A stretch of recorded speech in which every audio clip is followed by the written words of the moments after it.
Welcome back. You are listening to Nate the Hate. Be sure to like the video and subscribe to the channel and click that notification bell. And as some people know, we do have a Streamlabs link in our description below if you'd like to support the channel. Any donation will allow you to ask us a question that we will answer at the end of the next episode. If you donate $100 or more, we will dedicate the episode to you. And today we're going to talk about Microsoft's Xbox Series X showcase, and joining me is my co-host, MVG. What's up, Nate? Great to be here, and it was a pleasure having you on the live stream as we were watching it together.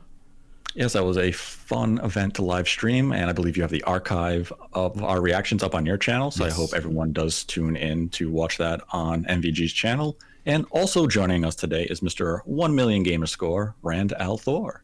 Hey, thanks for having me back on. Sorry I had to drop out of the prediction show halfway. I'm sure people were wondering why I wasn't talking anymore, but I'm back, and we're going to talk about the Xbox show.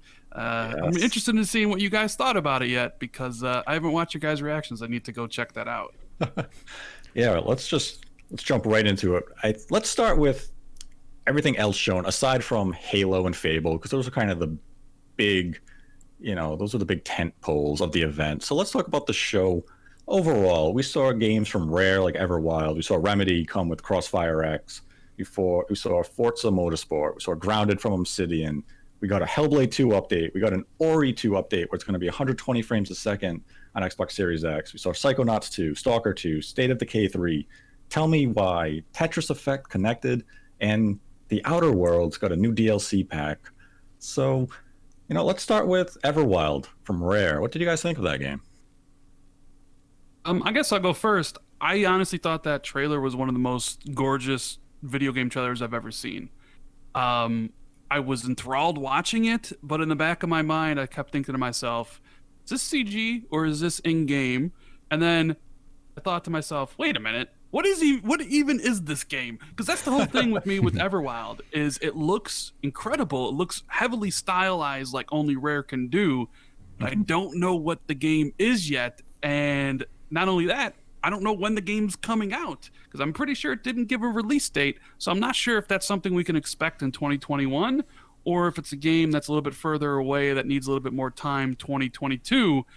But for right now, the game is immediately on my radar. I want to learn more about it, but it's eventually going to come down to what is the gameplay loop. Originally, I was kind of excited about Sea of Thieves, and then I got to play it, and there wasn't much there, right away in 2018. Now, if you play it now, there's a lot of content. People love it. So I'm just kind of interested to see, are they going for more Sea of Thieves approach, where it's community-based, community-driven feedback, where it's kind of maybe, not going to say barren, but I'm not even want to say bare bones, but you know what I mean, where it like grows over a period of time and becomes something else. Yeah. But yeah, it definitely has my attention. It's such a gorgeous looking game. Likewise, I enjoyed Everwild. I think, I agree with Rand. We don't really know what it's all about, but it's a beautiful looking game. I'm really glad they showed us more of Everwild after we saw a tease of it last year. And yeah, I definitely have this game on the radar for something that I would like to play. Very, very beautiful aesthetically, and a little disappointing that they didn't lock in a date for us, but I guess it's probably 2022. If we're being realistic, maybe towards the end of 2021, but obviously there's a little ways to go before that game is done. Yeah, that's kind of my takeaway from Everwild. It visually looks amazing. It showed a lot of promise in visual design and direction. And my problem really is we still don't really know what the game's about, what the gameplay loop is going to be. We don't know when it's coming out. And I guess we could say we don't know what's coming out. Kind of goes with a lot of the games Microsoft showed today. A lot of the games remain undated. They slapped Holiday 2020 on Halo Infinite, and then I think Psychonauts 2 also had 2021 attached to it. That was a little surprising to me.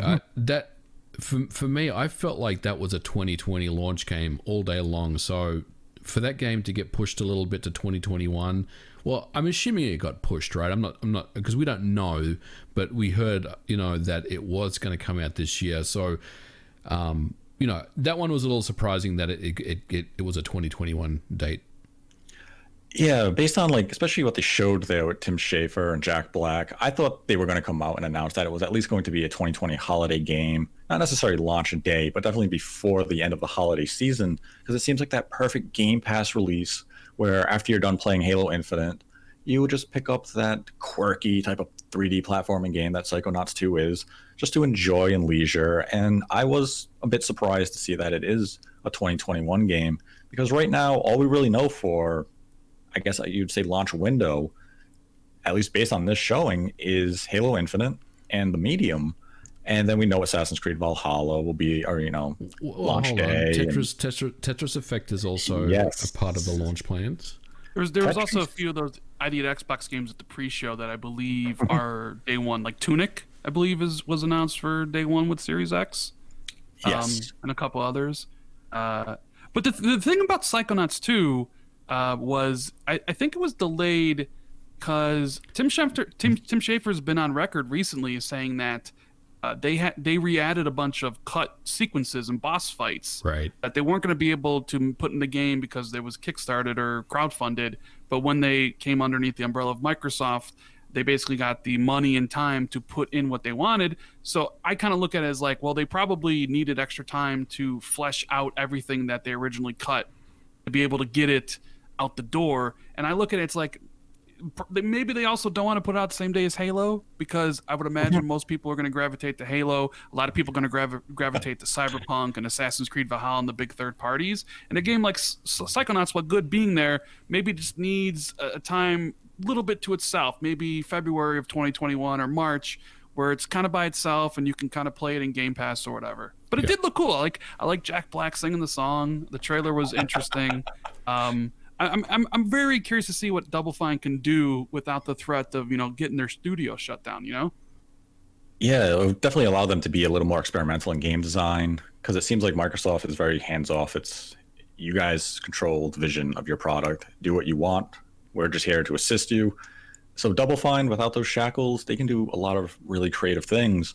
And another studio under Microsoft's umbrella that's doing a lot of creative things is Obsidian, because we saw them in a big way at the show. I mean, the Outer Worlds new DLC. Then we saw Grounded, which is coming to Xbox One, I believe, next week. But then they wowed people with their new RPG, which has been, I would say, aptly dubbed Skyrim 2 with Avowed. And we don't have a release date. We only had a brief teaser trailer, but that looks amazing. Yeah, I thought it looked really cool. Very much a surprise of the show that this was a brand new game. I mean, we knew Obsidian had a brand new IP up their sleeve, but essentially I guess this is their take on Oblivion or Elder Scrolls or Skyrim, and I like what I saw. I definitely want to see more of this, and hopefully over the next 12 months we'll get to see more of this game. But yeah, I mean, this could be a big game for the Xbox. Yeah, I think if you kind of remove Halo, the star of the show was Obsidian themselves, right? Because they showed up with 3 games. Granted, Outer Worlds is DLC, but a lot of people like that game. Grounded, well, I'm not really interested in it. I gotta hand it to Obsidian. They cut an amazing trailer. It was so funny, basically saying, hey, if you want to play the biggest game of the year, play Cyberpunk, not our game. Right, it had that humor that you're like they weren't really taking it seriously, right? And it's like, oh, from the makers of a game you wouldn't expect this game or whatever, right? And then they showed us like, hey, this is what we're working on. It's a big AAA production. It's Skyrim. Smartly, in my opinion, they did not tie it to the Pillars universe, even though it is set in the Pillars universe. Right, so it's the names of that, because I don't think people. I know there are a group of people out there that really like Pillars, but for the majority, I don't think many people know or care about Pillars. So I thought it was smart to not tie it, at least the name, to any way to that, and kind of just make it a Skyrim game. But yeah, but then it comes all around to the problem of the show itself was no gameplay and no release date. So while I'm excited about everything Xbox is doing, I'm just kind of sitting here being like, when can I play Avowed? Which is a great thing, because before it was, and I hope Xbox has games. Now it's like, all right, Xbox has got games, but when can I play them? Yeah, and you're right. That was the tone of the show for Microsoft. It was, we showing you a lot of games. We're not dating we're not even giving you a time frame about them. Some games we're not even really showing you what the games are actually about. It was just really empty reveals, for lack of a better term. And that's what, kind of the show was. Like, one of my biggest disappointments, and I felt like it was a marketing misstep, was when we had Ninja Theory come to stage and they started talking about Hellblade 2. And in the background, it was the same footage we saw from the Game Awards back in December 2019. And it was kind of like, I'm happy to hear an update about the game. It sounds like you're doing a great job, but 30 seconds of new gameplay footage for that game would have gone a long way in helping this show's, overall tone and message feel. Or even if they had shown a pre-trailer of Project Mara, the other title that they have for Xbox Series X that we've only seen on Twitter, and it was just a random drop. It had no marketing or any build-up. Had they, handled that a little better, it definitely would have helped the show. And I think fans and internet, critics would have walked away feeling a little more confident in what Microsoft was doing. It just seemed like, I don't know how to really put it, is they wanted to show us games, but they didn't want to commit to dates and and gameplay with certain titles here. See, and sorry, I didn't mean to cut you off, Nate. No. What I wanted to say was this one was a game that I struggled with in my predictions video, because clearly, they were on Unreal Engine 4 when they demonstrated the Game Awards, the tease. And obviously since then things have changed. They're transitioning over to Unreal Engine 5. And I did question, what are they going to show us at the event? And I guess the answer to that is nothing, because literally the game is in 1,000 pieces right now because they're trying to get it all working on UE5. So I think maybe, it was a bit of a misstep. I agree with you. I do wish, if Ninja Theory was going to be at this event, they should have showed something. They didn't. And I do agree that it was a misstep, but you can also give them a pass for not having anything, because like I said, they're kind of in the middle of this development. But having said that, I feel like if Ninja Theory didn't have anything, then they should have just kind of sat this one out and then maybe, filled that slot with maybe a third party or someone else, Yeah, that's kind of the big thing, is that we saw Hellblade 8 months ago. I don't think anyone was really saying, oh, we need a development update right now. I think everyone was kind of saying, I want to see a new trailer. Yeah. I want to see some gameplay of that game. And that's what we were looking for. Yeah, this is a game showcase, right? not a development update showcase. And just showing us the same trailer we already saw. And I know they showed us Iceland, where they showed some of the scouting locations that they're using for the game. Show that location in real life as they did, and then show me it rendered in the game. Show me how close you're getting to render these environments. Wow me with your visuals, because I think that was another marketing misstep of Microsoft here, is that they didn't really demonstrate a game that showed me the power of the most powerful home console to come out in 2020. Nothing was visually, whoa, look at that. Look at that game utilizing the power of the Xbox Series X. I mean, maybe that was just me. How do you guys feel about it? Yeah, I mean, Forza Motorsport aside, I would agree with you, that it about the games kind of not showcasing Series X to the way that they wanted. Right? Yeah, their strengths. Yeah. Well, that's the problem, because most of the games were either CGI or they were in game, so you don't really get that sense of what something looks like, especially how it plays. And even, and I'm sure we'll talk about it when we talk about Halo. Even Halo's demonstration wasn't like graphically balls to the wall, like blow you away that you would think, maybe next gen could be. But it's kind of tough to say, because you watched the Forza trailer and it was a great looking trailer. Yes. But it's like, oh, okay, well, could this really be on the Xbox One X? You know what I'm saying? Like, you get people like thinking like, well, maybe this could be done on current gen, and that's not really a true next gen, or Phil said Forza's an early pre-production or early production, whatever that means, and like, what is that really Xbox Series X footage, or is it PC footage supposed to the specs of Xbox Series X, So I don't really think this show in general did a great job of selling you on Xbox Series X, but like selling you on Xbox Series X isn't Microsoft's ultimate goal.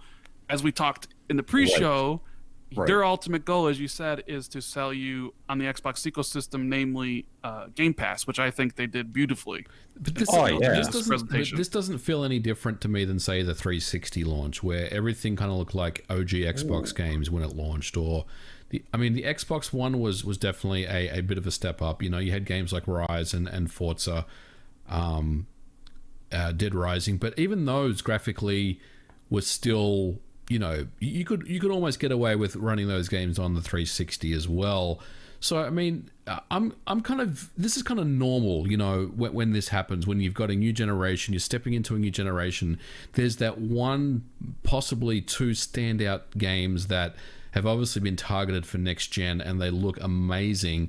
But most of them are going to look like current gen games, and I think it goes back to development kits. I mean, how many of these studios have had access to the latest dev kits, and they've probably had them for less than a year. Most of these studios have had dev kits for probably 12 months or less, right? Or maybe slightly longer than that. But you see what I'm getting at? I mean, there's no way that these studios can get a next gen game looking next gen with what they have, with the time they're given. And I think we have to just give them a little bit more time to get to grips with with the new hardware.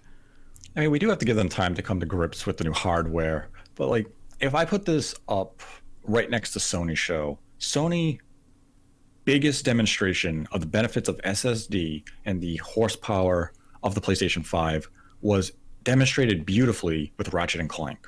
Yes. Microsoft did not have a gameplay showcase that replicated that. They didn't show a game that showed us the benefits of SSD. They didn't show us a game that really utilized, all those teraflops. And that's where that just seems to be a constant in Microsoft's marketing, is that they can have amazing games to show us. They make a mistake in the minute details that help to convey the narrative that's then pushed by the viewer. Everyone walked away from the PlayStation 5 event saying, I now know what the benefit of SSD is because I saw it in motion with Ratchet and Clank. And I guess the only game that I could say I really saw that from Microsoft today was the Medium, where it had the dual realities being rendered simultaneously in a split screen and still, maintaining good visual fidelity, loading completely different worlds and sequences at the same time. But it wasn't enough. And I guess Halo should have been that demonstration. And I mean, honestly, it simply wasn't a demonstration of SSD because it didn't show us, a huge scope of world. We did see a large area, but they needed to just show something where you were jumping through sequences on the fly. And maybe, we saw them hit the start button to begin the demo, and it basically started immediately. Maybe that was their intent, to show you no load times. I never really thought about that, but I mean, that's a good point. It's possible that that's what they were trying to convey there. But I was kind of just waiting to see some gameplay, so I didn't really give it too much thought. But you're right. I mean, that could be one of the things that they did to kind of show you that, hey, we've got super fast loading here. Yeah, since we're on the topic of Halo, let's talk about Halo Infinite. All right, Rand, let's hear it. Yes. Halo is your favorite game. So. Halo's my favorite franchise. I mean, I'm kind of two minds here. When I watched it originally, I had goosebumps on my arm when that first trailer started playing. When they're building the Mjolnir armor, I'm like, oh my god, this is what I want. And then they started off the demo. Like, it seems like right after that initial trailer from last year, they crash land on the ring. For whatever reason, I'm sure we'll find out when we play the game. And they get right into the action, and I'm like, this is what I've been waiting for 5 years. Like, I love the open world aesthetic. I love the kind of the addition of the grapple hook. The gameplay just looked like a lot of fun. Like, I can envision myself having a lot of great firefights with the brutes and the elites, picking up different weapons and using the different kind of gadgets, the things that they throw around. So, like, I'm completely sold on the gameplay. Where I was kind of taken a little bit aback watching it on the stream was that while the vistas look great, if you kind of like look for the imperfections, they're there all over the place. I'm sure, people have seen the brute face on Twitter by now. It's a giant meme. The textures in this game immediately were noticeable when I was watching. I'm like, some of the stuff doesn't really look good. The brute at the end, the leader of the Banished, his kind of face and his animations weren't that great. And I was sitting here and be like, well, I'm enjoying the gameplay a lot, but this doesn't really be like, hey, you need a Series X for this game. And then it comes out, hey, the game, it was running on PC. There was no ray tracing. And I was like, okay, how old is this build? Yeah. Because maybe that has, if it's a little bit older, that'd be fine. And optimizations always come at the end, so it potentially could look better. But I love Halo, right? And it seems like they're going in a direction I want, like a story focused on the Chief with a big kind of open world ring, or at least kind of semi-open world to explore. And I'm not getting too upset about like, the graphics and how it's kind of become a meme at this point, because I'm sure things will get ironed out eventually. But it did look like an Xbox One game at its core, that Yes. was built for Xbox One, and now they're enhancing for the Series X. I just can't wait to play the game. I hope we learn more about the multiplayer. I'm a huge multiplayer guy for Halo. So there's even that, like, we haven't even learned everything about Halo. We still have the multiplayer portion of it. So I'm excited. I just, I was expecting to be completely wowed in every manner, and that wasn't the case. I think that it showed well. I agree with you for the most part. I mean, it wasn't a perfect demonstration by any means, but look, this is a gameplay trailer, and as far as a gameplay trailer, I was more than satisfied with what I saw. There were some graphical issues, no question, but people are assuming that this gameplay was filmed yesterday, right? We don't know when this build was made. This build could have been done back in March. Things may have progressed a lot.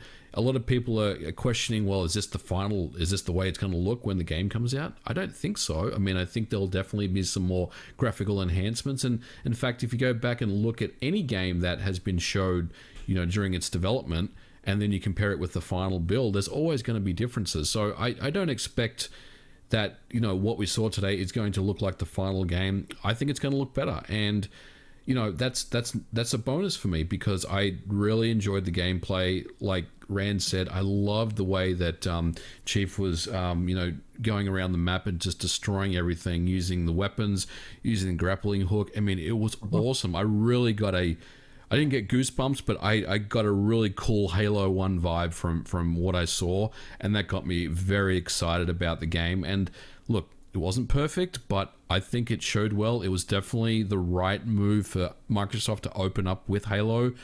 And yeah, I mean, I was very impressed. At the end of the day, I thought it was a good showing.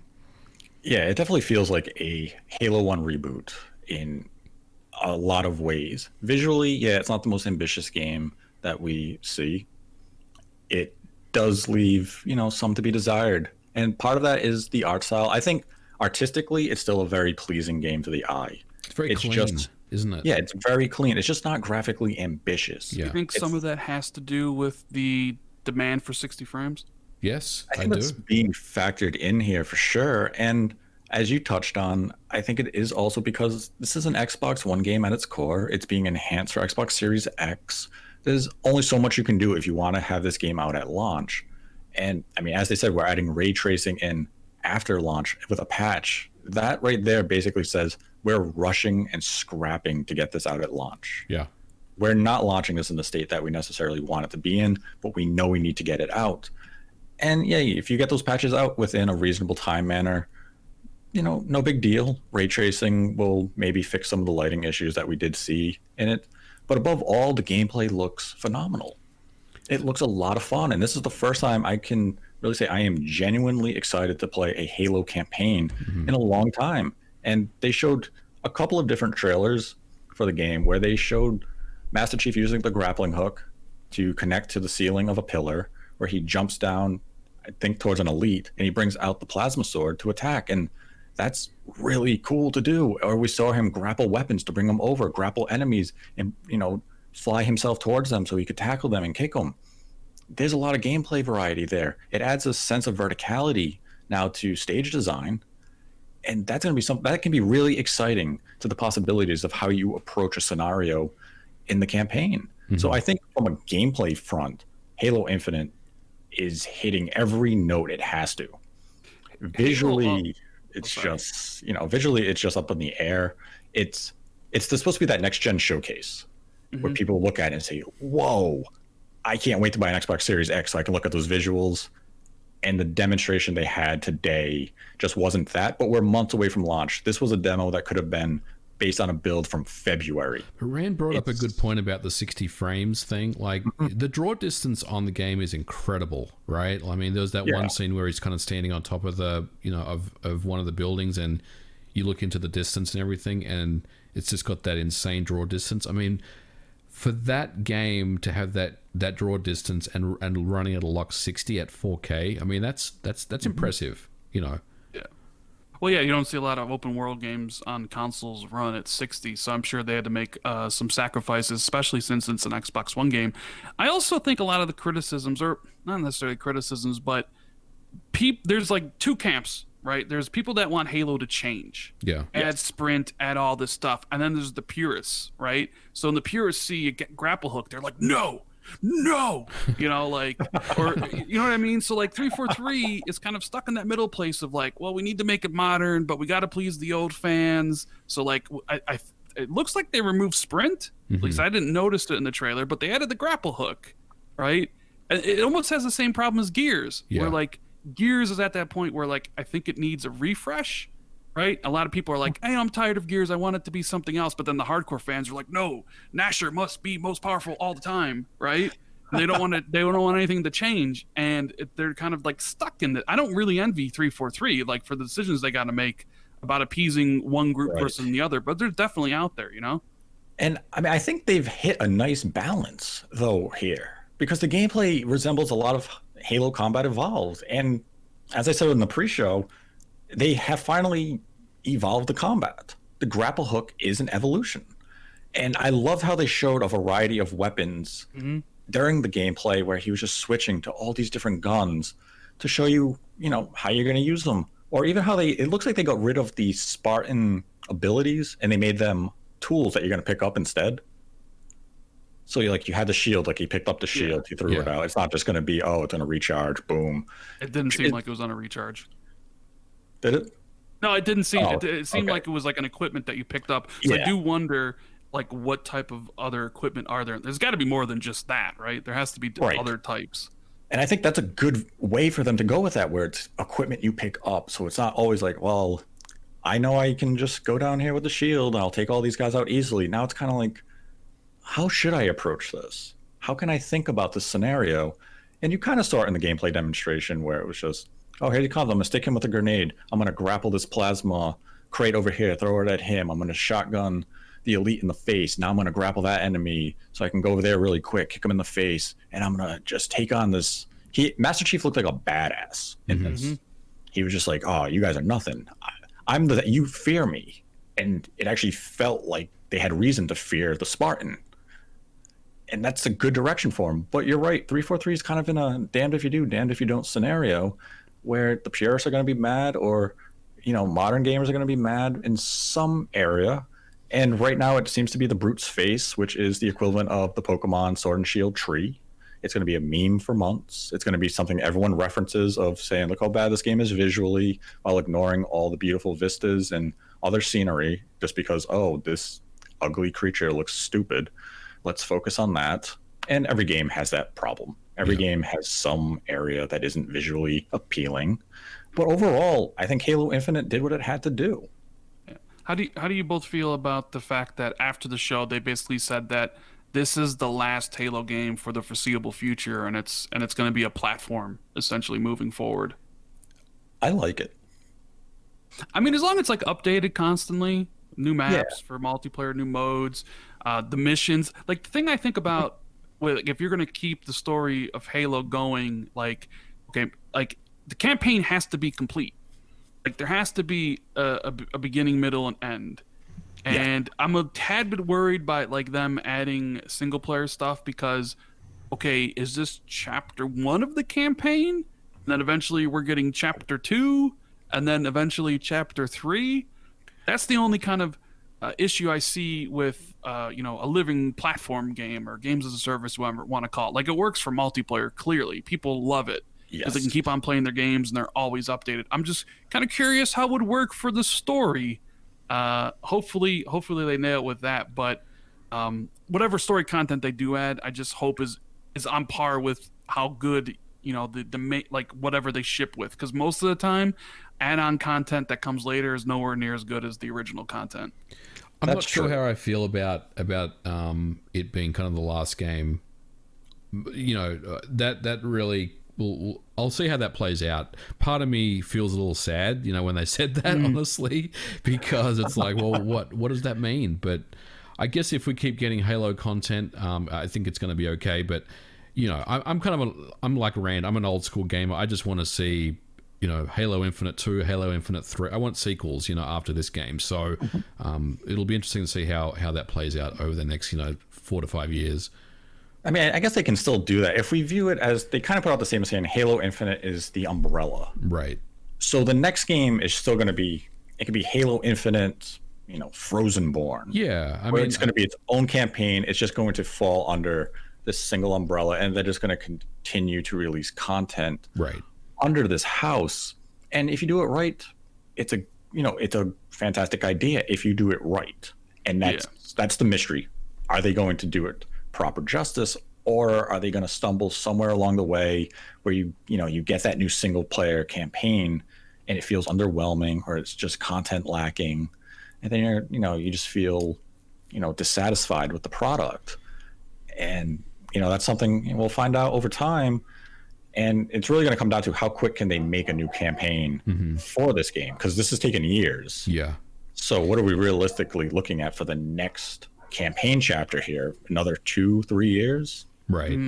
I do wonder if like this will just be the Halo game for the Series X gen, and then when eventually we move into whatever next gen is going to look like, 2027, give or take, maybe they would have a new Halo. Yeah. That would be a long time. I mean, you look at like a game like Rainbow Six Siege came out in 2015. It's 5 years old, and they have no plans of replacing that game. Right. They're going to update it for. I mean, it's a platform. So in my mind, I kind of almost view it in the similar manner. Like they'll probably looking at Rainbow Six as like, okay, this is something we kind of need to like follow. Like they did it this way. Look at the people really seem to love it. That's the platform. Content all the time and things like that. But I'm just really curious about how that would work for the campaign. I'm not too concerned about the multiplayer because I think that'll be fine. Yeah, it's campaigns, especially for these type of games, they're always, there's always a gamble. You really don't know what you're going to get until you finally see it.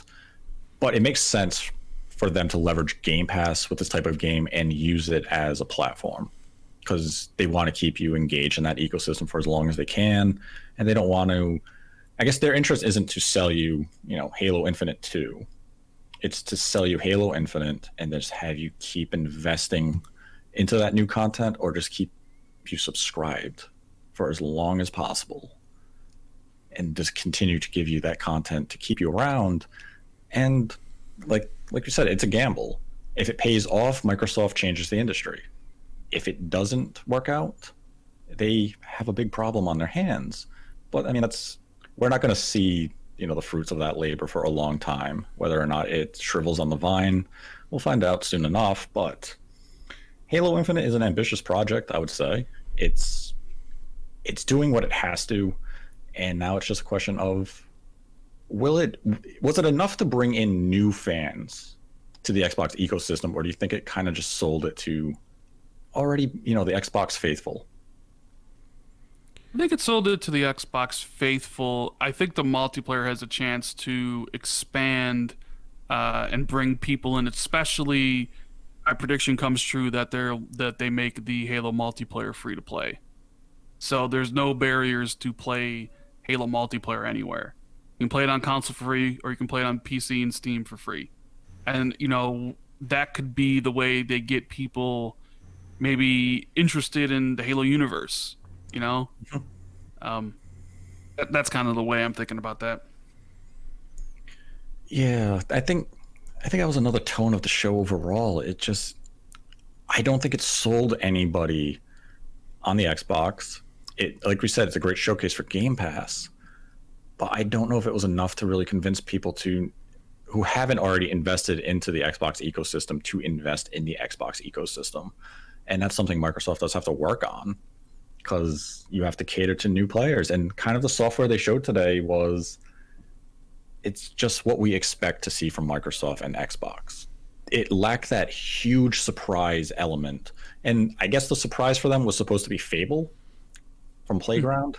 And I mean, for me, I'm glad Fable's back, but that was not the way to do it. Yeah, I agree. I really loved the fact that it closed out the show. I just wish there was more. Like, I really wanted to see more than what they showed. Like, after, you know, you saw the city of Albion in the distance kind of pan up, I was like, okay, here we go. Now it's gameplay time, right? And then we didn't get anything. So it was a little disappointing that we didn't see more of Fable, but I am glad that it's back. Officially, it's back, and I am very pleased that you know, there's a good studio behind it making that game, because I think it's in good hands. But again, probably not something we're going to see for maybe 2 years. Yeah, I'm just happy it's announced at this point. It's been rumored for so long, right? It's like, I'm just happy it's finally here. We know it's official. Yeah, it's probably 2022 or some point past that. You know, just judging some of the things you can take away from the trailer, it's like it's going to be heavily based on like fantasy and magic, which is great, and it's going to have some semblance of that British humor. I like the thing with the frog eating the fairy. It's like, hey, you know, not all stories end, you know, happily or whatever. So it's just, it kind of is the same thing with Avowed and some of the other games. It's like, we don't know when they're coming out, and we didn't see the gameplay for it. So it's like, I want to get excited for it, but I really can't. It's like, at least I know they're coming. At least now it's like, okay, I got games I can grab. Like, I know Fable's coming. I know Avowed's coming. I know these games are coming. That's great, because in the last couple of years, it's kind of been like, I don't know what's coming. So it's been, you know, now it's just not a matter of waiting. Yeah, I got Halo, which is going to tide me over, and we got a whole bunch of third-party stuff and some great-looking indie games. You know, the PlayStation 5 is going to have some really cool software. So, like, as someone who's getting both platforms, I'm going to have a ton of games to play. But obviously Xbox is my primary thing, and I think, you know, I kind of put myself in a position of like, how did I feel today watching this reveal show versus how I felt in 2013 when I watched that reveal show? And we're talking about two different spectrums here. You know what I mean? Because you get online, and, you know, some people are like, this is the worst thing ever, and it's like, I understand. Like, I'm fine with everybody's opinions. Like, you can love the show, you can think it was not very good, you could hate the show. That's all good. We all have different opinions about, you know, how we thought the show was. But nobody's going to tell me that this show was worse than the 2013 one. Okay. Definitely not. Definitely not. And look, I kind of made some notes before we started talking this evening, but PS5 at launch, right? We'll have Miles Morales, and we'll have Astro's Playroom. The Series X, Xbox Series X, will have Halo Infinite, The Medium, and Tetris Effect. Which one sounds better at launch to you? Because for me, at launch, the Series X sounds like the better system. I want to add a game to the PlayStation 5, because I do think this game is launching, or it's going to be within the launch window. If you say Silent Hill... No, I'm not going to say Silent Hill. He's going to say Ratchet and Clank. Yes, Ratchet and Clank. Oh, now I believe Ratchet and Clank is a launch window, so now you add that to the mix. Yeah, I mean, it changes the conversation. It absolutely does, Nate. But do you think they're kind of holding Ratchet and Clank the date until they kind of open pre-orders up for the PS5? Yes, I think they're doing that intentionally, because I mean, just like Sony's show, Sony didn't date anything at their event. They didn't give windows for anything. So if they have, outside of Miles Morales, they threw on holiday 2020 on that one. Right, but Microsoft didn't really date anything either. Now, we're not assuming that everything's going to come out like at launch, or there's stuff coming out, you know, at launch, but it seemed like Microsoft didn't really give us any indication of this stuff either. So, you know, I think they're kind of playing their cards to their chest still. you know. Yeah, they're definitely holding the cards close to their chest. And like the PS5 launch, if it is, and when I say launch, I mean like the first 3 months. Yeah. If it is Ratchet and Clank, Miles Morales, and Astrobot's Playroom, which comes with the system, versus Halo Infinite, the Medium, and Tetris Effect connected, I mean, in a way, I'd say they're almost equal. Halo is still a huge brand. Halo is Xbox. Halo Infinite looks fantastic, gameplay-wise, not visually. Ratchet and Clank looks beautiful visually. It shows the benefits of the SSD. It's showing you what those systems are capable of. The other games, like the Medium, I think looks fantastic. It's a game I cannot wait to play. Yeah. And the problem with the Medium is that it's just not this AAA megaton release.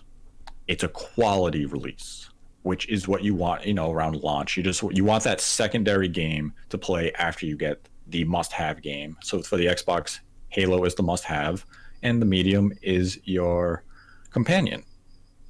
And Tetris is for your fun multiplayer sessions when you're not playing Halo online. Mm-hmm.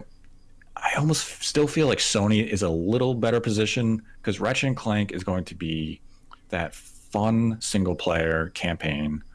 Spider-Man is, again, another single-player experience. Astrobot's Playroom is going to be more of like the family affair.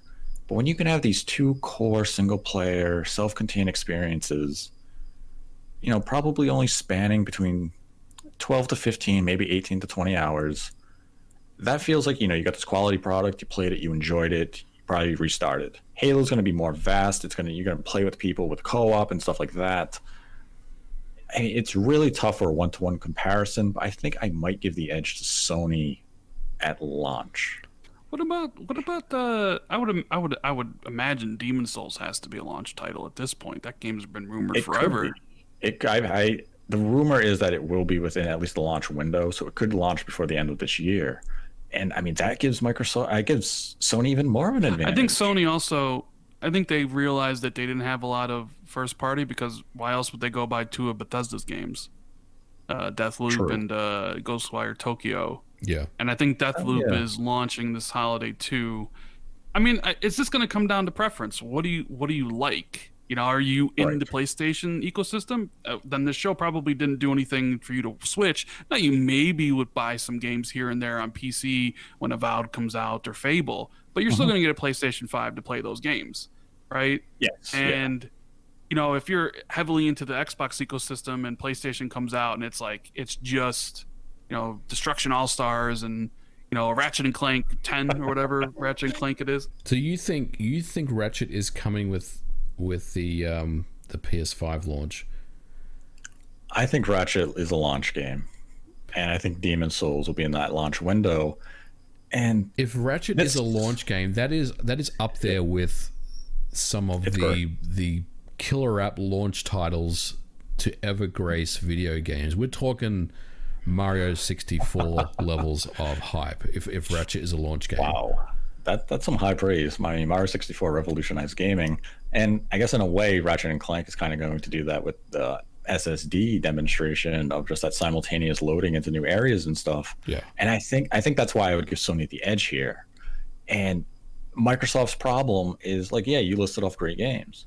But the problem is that we still say the must-have game for Microsoft is Halo Infinite. Yeah. I can play that right now, or I can play that later this year on my Xbox One VCR. Yes. That's right. I don't need to upgrade. Whereas Sony is positioning their hardware later this year with Ratchet and Clank, Demon Souls, games you cannot play anywhere else. And the only Xbox Series X launch game that's only on the Xbox Series X, I think, is the Medium. Right. Yeah. Well, that's just the differences in business philosophies. Right. Sony wants you to buy the PS5, and Microsoft is clearly like, we just want you to play. Like, it doesn't really matter where you do it. Yeah, Microsoft is all about that Game Pass, and they don't care where you play in their ecosystem as long as you're part of the ecosystem. And that's going to be a tough narrative for the gaming community to grasp, because we humans, just by nature, use numbers. You want to look at which one sold best. Nobody wants to look at subscription numbers to say, well, this console may have sold less, but their company has more subscribers to a service, and that means they might actually be in a better case, that like they're actually achieving their goal, because the console wars are all about Xbox versus Sony versus Nintendo hardware sales. Microsoft is basically saying hardware sales are a second priority to us. We're about subscriptions. And I mean, that's going to be the narrative for next gen. And I don't think that's a narrative that the gaming community is going to accept, at least not willingly, because it disrupts the conversation. Yeah. I've had my struggles with this as well. But I mean, the way that I kind of see this is, I think, Rand, you brought up a really good point earlier that, Xbox isn't going to make games like God of War and The Last of Us Part 2. I mean, that's not really something that they do anymore. But if you want that kind of multiplayer sandboxy style game, with the kind of live service engagement over time where they keep adding new content, it's kind of like what we saw, with Halo Infinite, then Xbox is where you want to be, and if you want to run games the best, technically, then the Series X is what you want. So I think there's definitely room for both parties. There is room for both parties. I just want to see Microsoft show me why their hardware is so superior to the PlayStation 5. Yeah. And I was hoping to see that today. Like, I thought we were going to see it back in May, where they were like, hey, we're going to show you next-gen gameplay. And we didn't see a lot of anything. We saw the Medium, and that was the highlight of the show way back in May. It still looked great today. But obviously, I mean, it's a first-gen Xbox Series X game. So it's not using, the full power. They're still learning the hardware. It visually still looks good. I need to see a game that really pushes what the Xbox Series X can do. I want to see something that differentiates it from the Xbox One X. Right. And that's the problem, is I don't think anything we saw today did it clearly, of basically showing us something that the Xbox One X cannot do from a visual standpoint. Do you think they're maybe going to demonstrate some of that feature set in the kind of rumored August event, where they finally show us the hardware side of the house, unveil the Lockhart, and open up pre-orders and discuss pricing? I think they have to. They have to at this point. They have to come out and show us why SSD is so important to game design and how they're going to use it. Whether it's through Halo and them just taking the Warthog or the Banshee and just flying or driving across this vast landscape, and you see no pop-in. Mm-hmm. Everything just flows organically. And that could have been something they could have done today, and they just, they opted not to. And you do something like that, and it helps you sell your hardware. Visually, I don't know if they're going to have a game that can really just push that, graphical fidelity that I want to see from them, that says, okay, this thing's leaps and bounds above the PlayStation 5. Forza Motorsport could be the game. The in-engine footage we saw was breathtaking, but it's in-engine. That's usually what we see in replay mode. It's not what we see when we're actually racing. Had they showed me the car on a track in the cockpit, mm-hmm. maybe I would have been able to walk away from that a little more saying, okay, now I can see what the system's all about. And I've watched the trailers in 4K 60, on my TV and such, and yeah, they look fantastic. It's just nothing was there that made me say, I have to invest in next gen right away. And I'm still on the Xbox One VCR. Yeah, me too.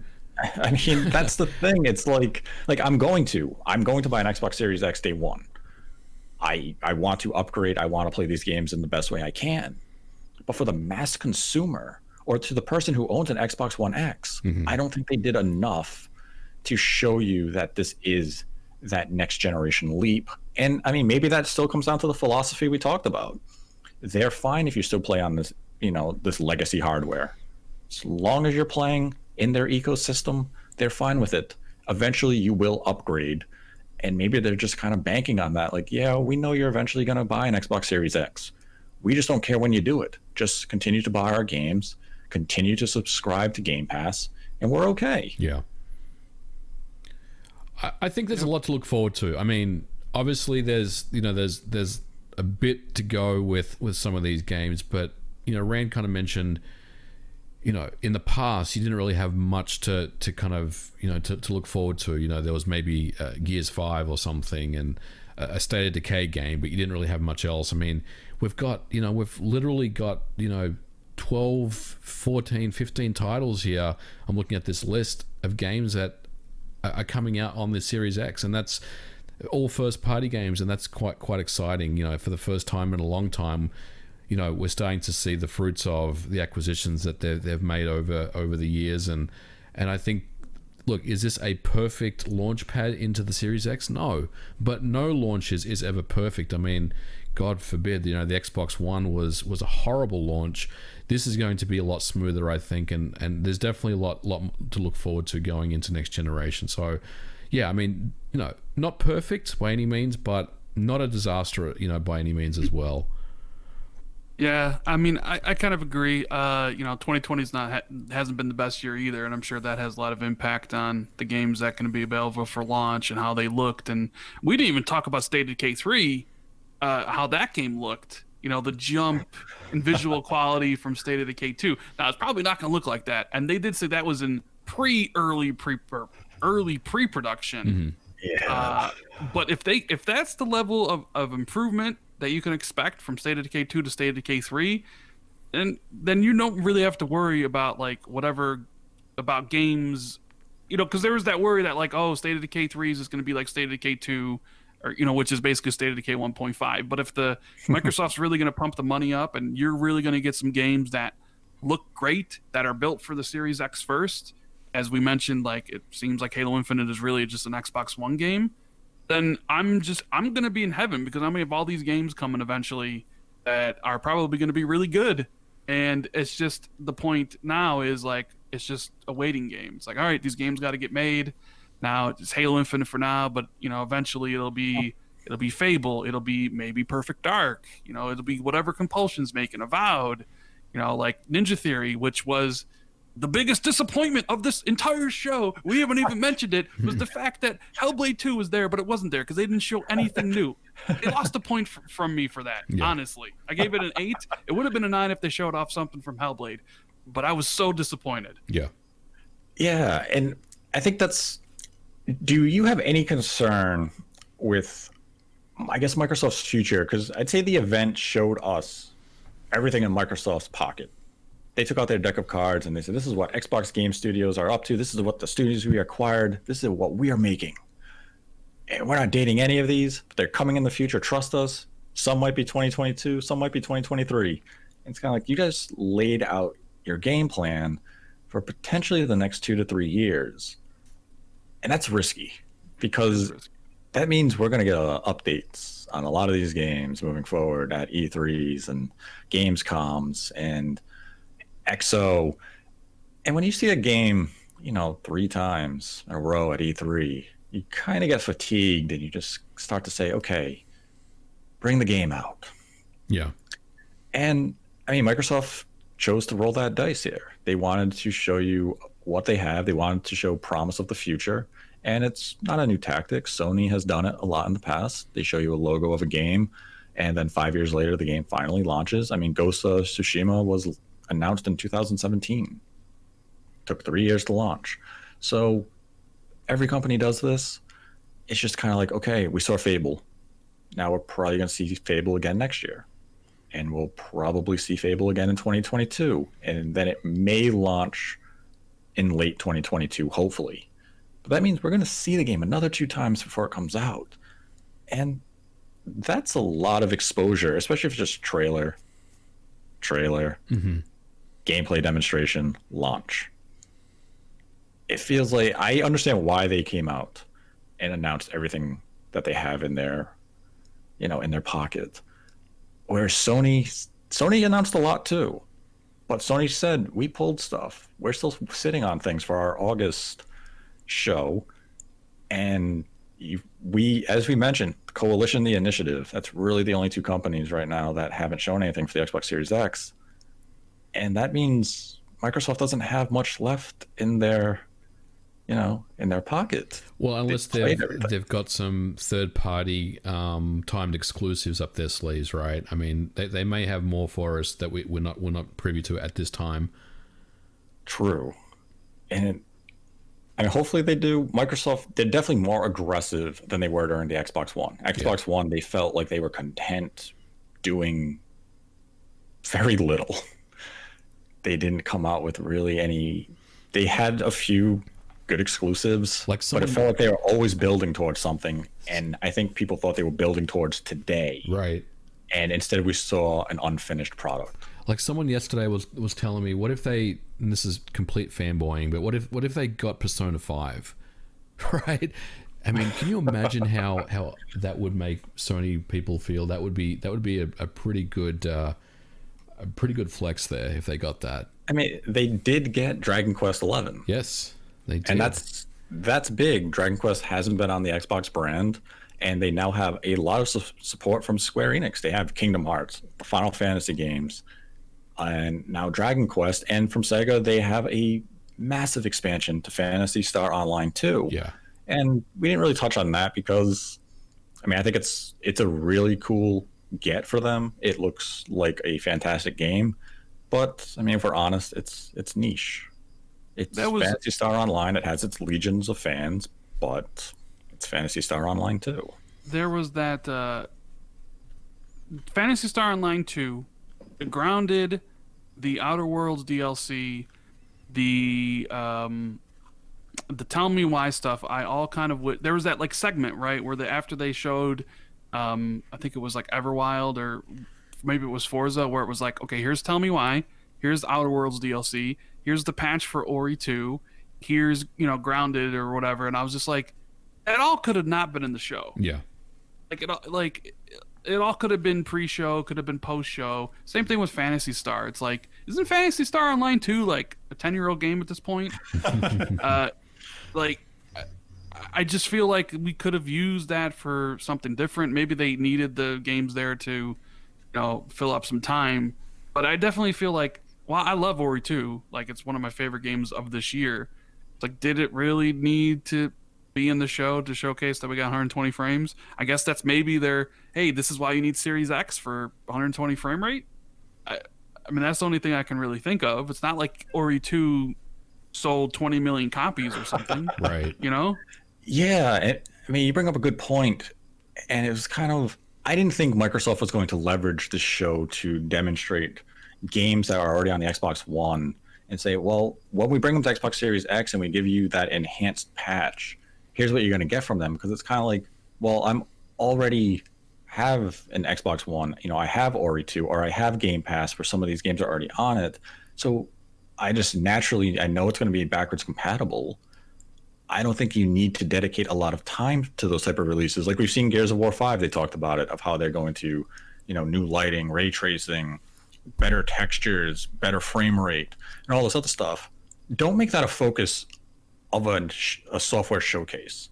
Just kind of drop that in a press release on a random day or throw it on Twitter and just, give us a video explanation really quick of it there.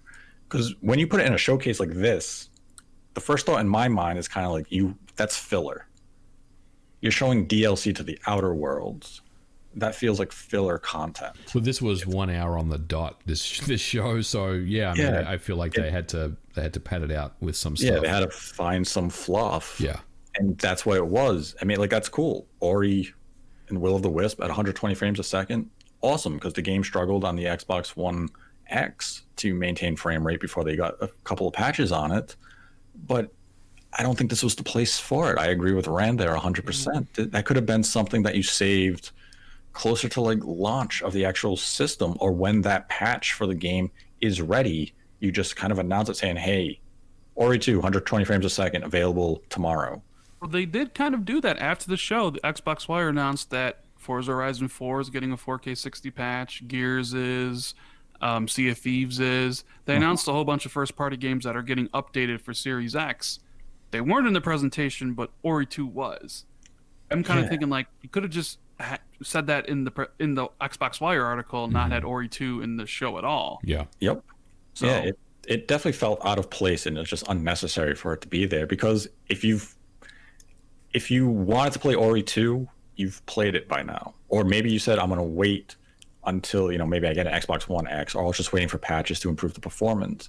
But the base for the game is established already. Nobody was sitting on the fence saying, well, I'm going to wait to see how it is on the Xbox Series X. Maybe they'll patch it to 120 frames and then I'll buy it. That wasn't happening. So that announcement just felt empty. It didn't do anything. It didn't convey any, sense of I have to buy the system for that. It was just, hey, we're going to make your old games better. Like, we know you talked about this numerous times. We want to see new games that take advantage of everything you keep touting about your hardware. And you didn't, because you wanted to show us the Outer Worlds. Yeah. Rand and I have kind of talked about this before, but it seems like every time Microsoft has an event, their marketing just makes a couple of small mistakes. They don't know how to demonstrate the games to the public watching, whereas Sony knows how to get you excited about the games they have coming to their hardware. Microsoft either makes a mistake in pacing, or they make a mistake in how they showed it, or they don't show you enough gameplay, or they don't show you gameplay sequences that, are the best demonstrations of the game itself. Yeah. And that seems to be the repeated failure of Microsoft since the Xbox One. At least they use really good cameras. They learned their feedback from the May event, because man, everybody was looking good. So that's true. And I like the pacing, and I like the presentation of it. I like kind of like, hey, here's a map. We're gonna go in there. Here's Obsidian, and here's a studio head talking really quickly about. I'd like that sort of thing.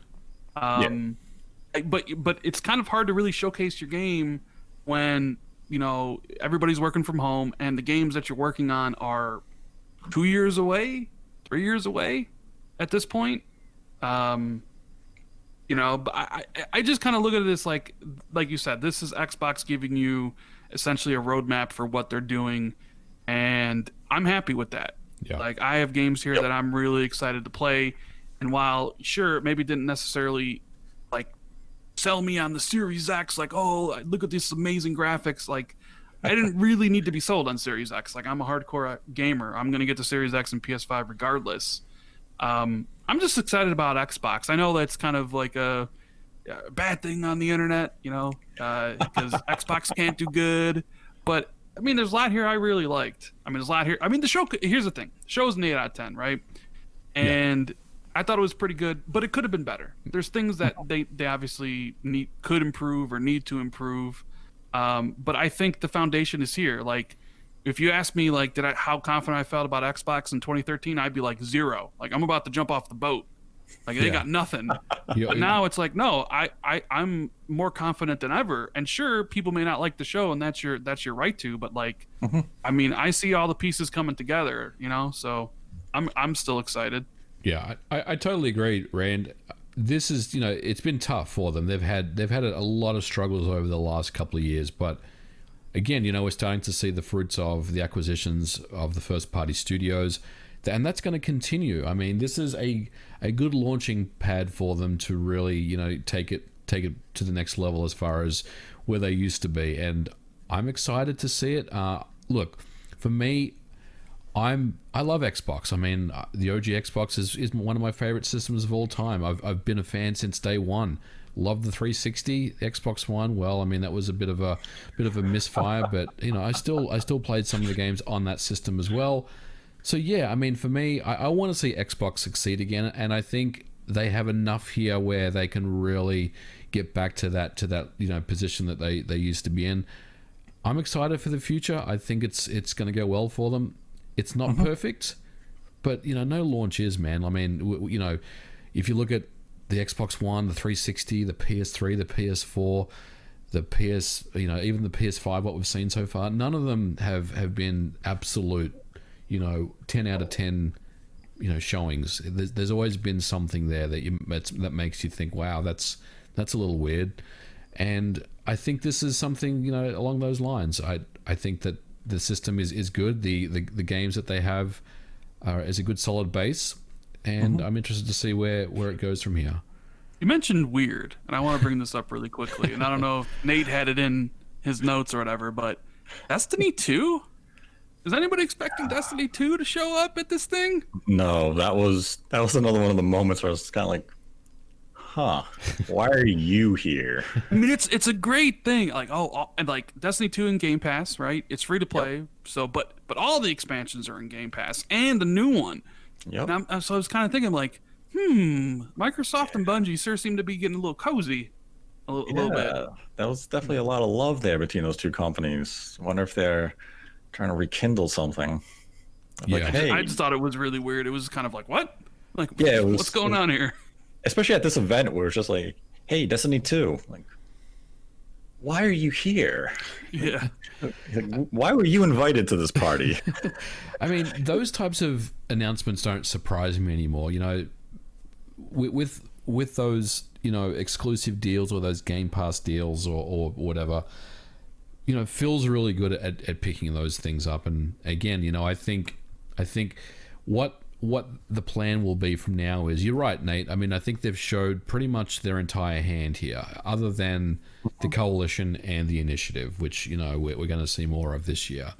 But this is it for them for a while. So I think how they complement this is with some interesting third-party stuff. And I think if they pick up a couple of exclusive third-party or timed exclusive third-party deals, which you know they will, they're going to throw some bags around and see what they can get. You know, that's all of a sudden now that's looking like a pretty compelling system to want to get. You know, And we did forget one of the launch games they do have, which is, as far as next gen, it's exclusive to the Xbox Series X for a little while, and it's Yakuza, Like a Dragon. Yep. Yes. And, Which also I mean- leaked the release date of the system. Potentially. Potentially. November 13th, and then for the pre-order, and then the article from 3 months ago where they literally said it was a launch game day one for the system. Yeah, like that game, that's another good get from them. That probably should have been on display today, just to kind of drive home that point. And I mean, I've probably, out of the three of us, I probably sound the most down on Xbox, and I'm not. I'm very excited about the Xbox Series X. This is a platform I want to see succeed because I want Microsoft to do well, and I'm excited about their hardware. And if I sound down on them, or I sound like I'm being too harsh on them, I'm only harsh on them because I want them to do better. I want to see their marketing come out aggressive with strong gameplay demonstrations, even stronger than what we saw from Halo Infinite, which was a excellent gameplay demonstration where they drive home the point of, we are the most powerful hardware. We have an SSD. We can change the way you play and experience video games. I want to see Microsoft take that lead, because that's what we see Sony do time and time again, where they can convince us of, even if a game is average, their marketing will make it look spectacular. And Microsoft just, they don't hit that note. And I know they can, because the Xbox Series X, when they debuted it at the Game Awards, the Hellblade 2 introduction was masterful. It was exciting. It was, whoa, that's next gen.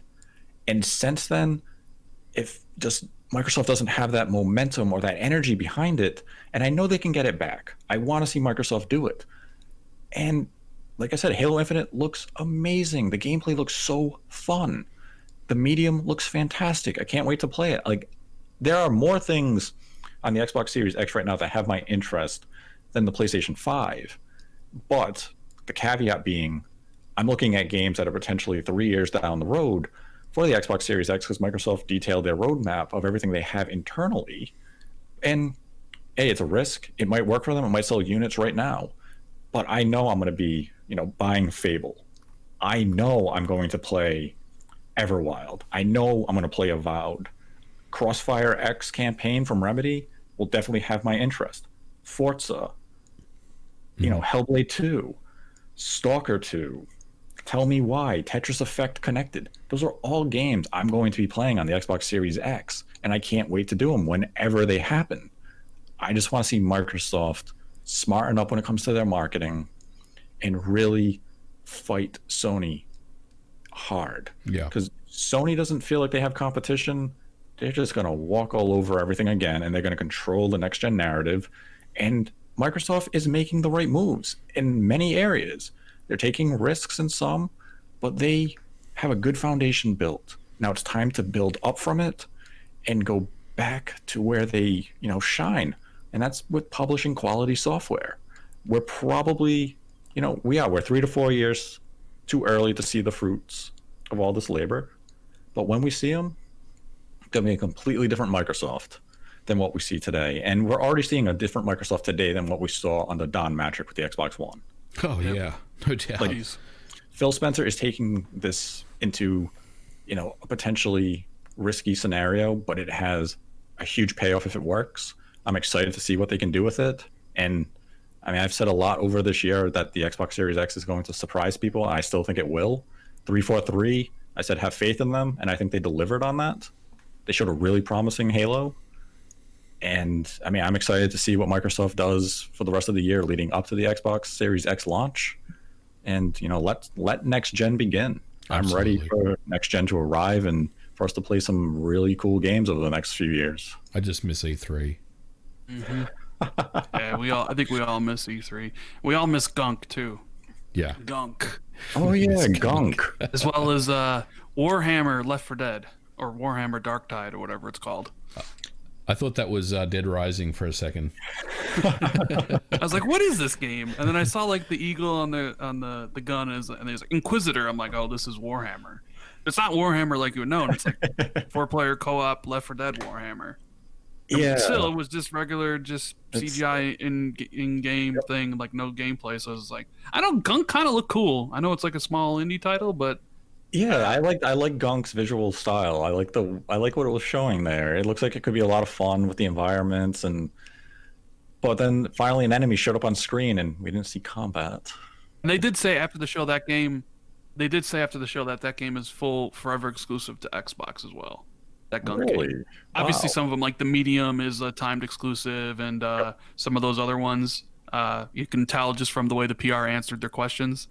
But the people behind Gunk were like, "No, this is only ever going to be on Xbox." So nice. That looks like a fun little title. That's a good get for them to have there because that studio made the SteamWorld Dig games, and those are a lot of fun, and they're on all platforms. But Gunk could be that little under the radar gem that we play and be like, hey, this game was actually awesome.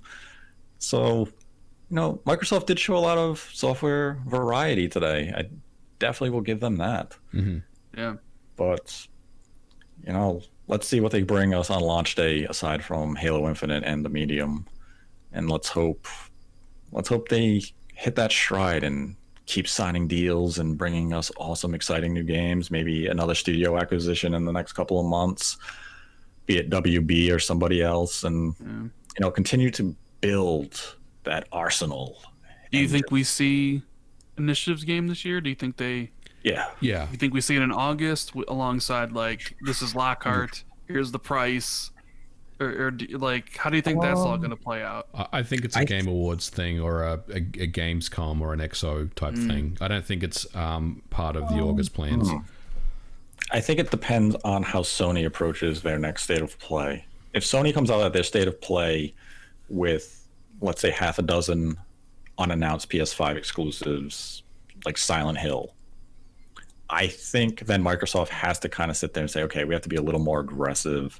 And now we kind of have to show our last ace up our sleeve, which would be the Initiative's game. And then you come out with it in August. If Sony doesn't come out super aggressive in August, I think Microsoft can wait until closer to launch and then say, oh yeah, here's a sneak peek at a game coming in 2022.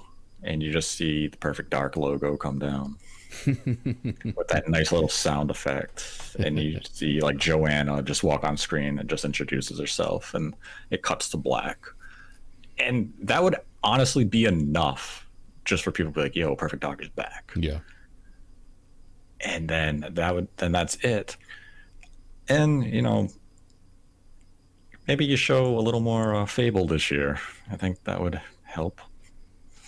Coalition, I have no idea where we see the Coalition. Probably not until next year because they just finished Gears 5, somewhat recently. I can't imagine they're underway with anything, too deep into development at this point. So they can afford to wait. If the next game's Gears of War 6, I don't think you have to rush that anytime soon. You can wait until pretty much the year it comes out if you really have to. Mm-hmm. So we'll see how Microsoft plays their game of chess with Sony going into the PlayStation 5 versus Xbox Series X.